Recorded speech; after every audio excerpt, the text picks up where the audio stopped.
To mortals, and perhaps most creatures of the night, the city alone is a dangerous territory. Vampires, hunters, government agencies, mages, and their technocratic counterparts, and even worse things, stalk its streets and alleys, eyes peeled for any signs of disturbance to the realm they have claimed as their own. But to the Garou and the Fera at large, the physical city is only one half of the equation, because just as everywhere else, the city is represented in the Umbra, and many times to win against their foes, the Garou will need to take the fight to these twisted spirits' realm.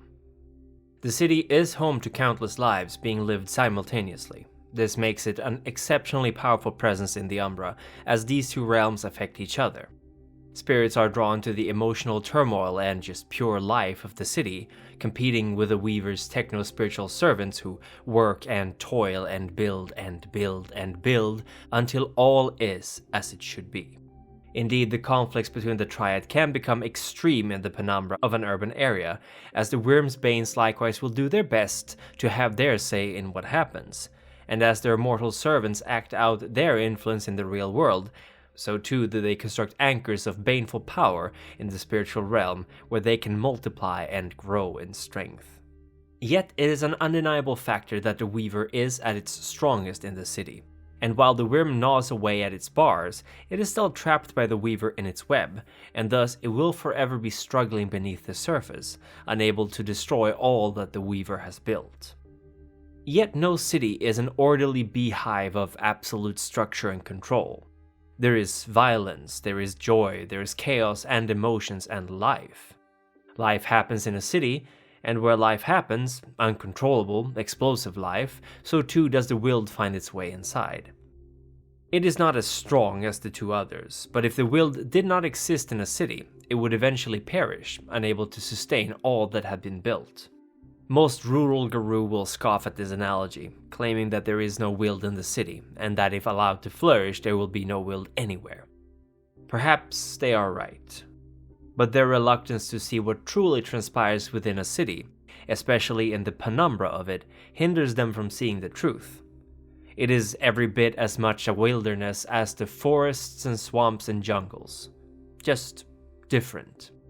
But to enter the penumbra, of course the Garou must first pass through the gauntlet, the veil that separates the real world and the Umbra. There is a perfectly good reason for this. As I have mentioned before, once upon a time the spirit world and the physical world were one, but they were separated. The gauntlet constructed to keep them apart. The one who made the gauntlet was the Weaver, and it maintains it. It stands to reason then that in an urban environment, where the Weaver is the strongest, so too would its grip over this threshold be the firmest. Many Garou will seek out the city's cairns should they need to step sideways, and that is the most sensible approach.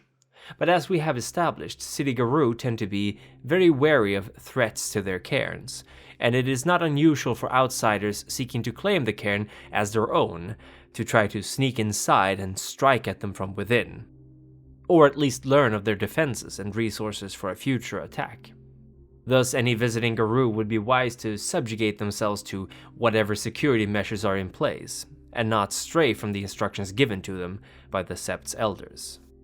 These days, thankfully, there are easier ways to approach a cairn from a safe distance that does not include howling, generally by using phones, email, or even direct messaging, another tool often scoffed at by non-city Garou, or at least it used to be, but in the 2020s you'd be hard-pressed to find more than maybe the Red Talons eschewing the convenience of smartphones completely.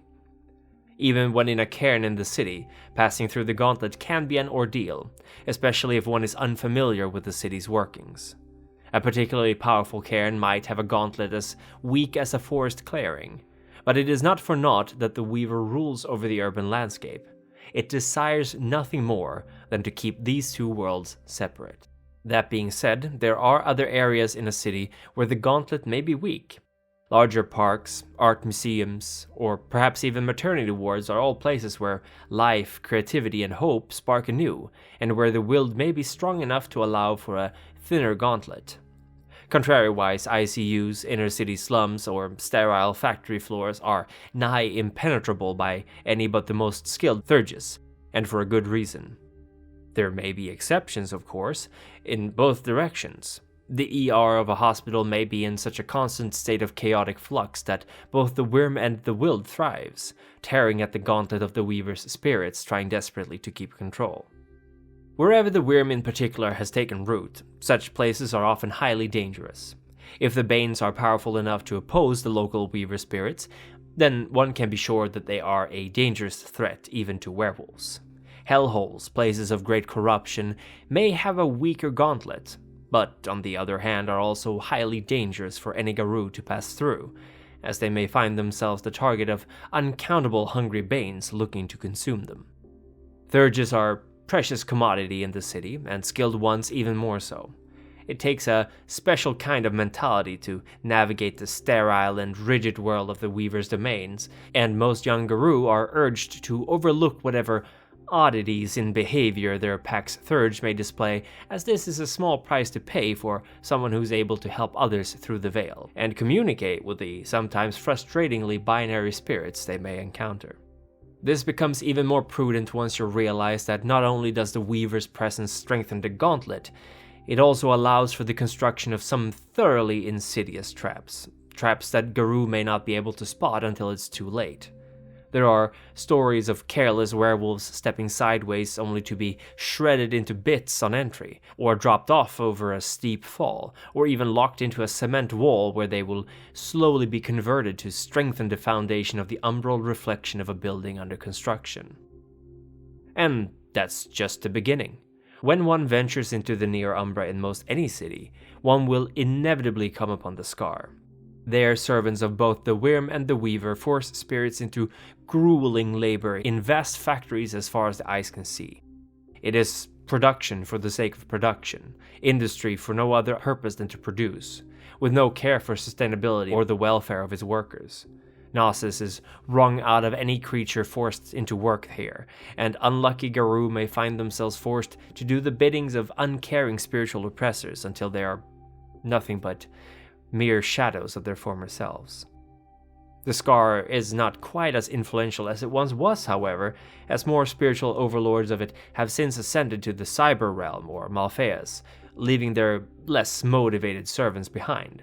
That being said, this industrial hellscape is no less lethal for those forced to toil away there, and thus not even Garou survive it for very long. The Cyber Realm is a relatively new part of the Near Umbra, having its origins in the second half of the 20th century, but it has grown exponentially since then. It used to be a veritable dreamscape for the technology-minded glasswalkers, who could fetch whatever new high-tech toy or implant they wanted from there, but lately it has become much more heavily trafficked by less than amicable spirits who don't take too kindly to Garou disruption. The Cyber Realm is composed of 3 regions: the Pit, the Computer Web, and the Spider City.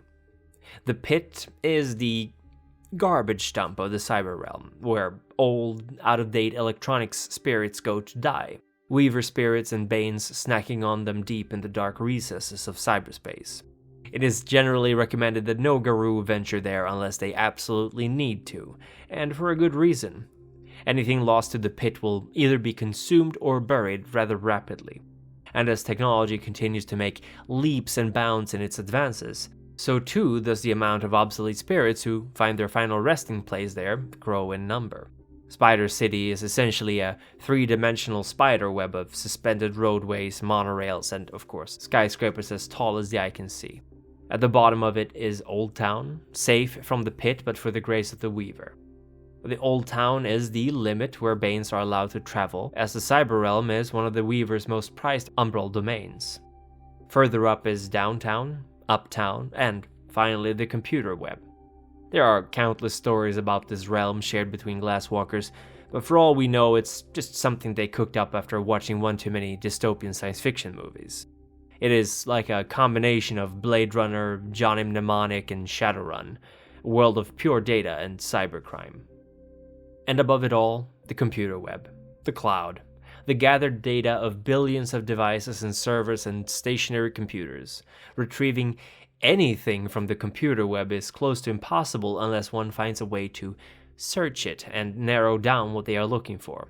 Every single bit and byte in existence can be found here, so undoubtedly sifting through it is like finding a specific needle in a needle stack inside of a needle factory. There are plenty of spirits in the Umbra who serve none of the Triads specifically, but they tend to also be sleeping. As you no doubt remember, all matter in the Umbra is composed of spirits. The asphalt you walk on, the TV set showing static inside of an abandoned ultra-modern mall, even the lights flickering from streetlights are spirits. Yet they are not awake, for the Weaver does not tolerate it. Often these spirits will be forced back to slumber if they are awakened, meant to fulfill a purpose quite similar to their material world's counterpart, thus there not being any need or want for their consciousness to complicate matters. Those spirits who are awake, however, are a different story. Luckily, most of them are fairly straightforward and predictable.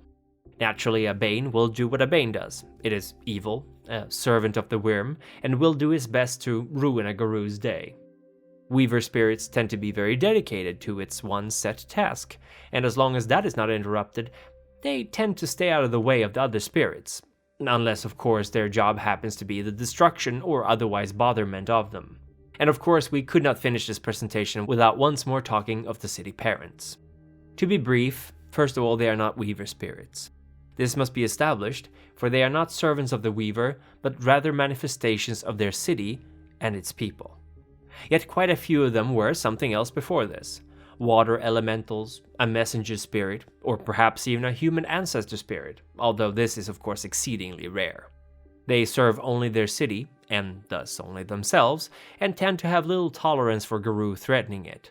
Cities tend to grow, and thus most city parents wish for that. But their approach to this, and their temperaments, depend quite a lot on the general state of the city itself. The city parent of London, surely, must be of a different kind of temperament than the parent of Chicago, or Los Angeles, or Tokyo. Wise glasswalkers stay out of these spirits' ways as much as possible, because if you are living in a city, the worst thing you can do is to make it your enemy. The four grandchildren of Cain wait patiently for the time of judgment to arise. Snow, wise beyond his years and powerful in his compassion. Bambi Parsons, a leader with an unbreakable will. Procyon, who has shed his weaknesses and has thus been reborn as a god amongst Cain's angels. And Dougal, whose unquenchable thirst for blood is matched only by his strength of will and purpose. Their childhood, the Methuselah, control our every move through their timeless jihad. They are Her Satanic Majesty Dany, whose mere presence chills the heart. Maximilian S. Hardcastle, a tutor and master of the jihad. Socrates Johnson, a masterful craftsman and teller of stories. Lauren Eason, a trustworthy ally and friend. And Alexander Canehurst, inquisitive explorer of the world of darkness. On the Council of the Primogen are seated Edward Reed, Colin Gifford, 06, Ian Nichols, the Black Friar, Pilgrim, Geta Mathrox, the Autumn Alchemist, and Michelle Light, wise leaders and of good judgment. This week, the Council would also wish to thank the Elder June Pocholo for their continued loyalty and service to our cause, as well as the Ancile Remy Van Roy, who has remained a staunch supporter through times of peace and of trouble. Naturally, all our elders, Ancile, and neonates receive our gratitude from the bottoms of our hearts. Without your support, this would not be possible. And thank you for watching. The full moon rises, and Gaia's warriors strike out into the night. Tremble, servants of the Wyrm.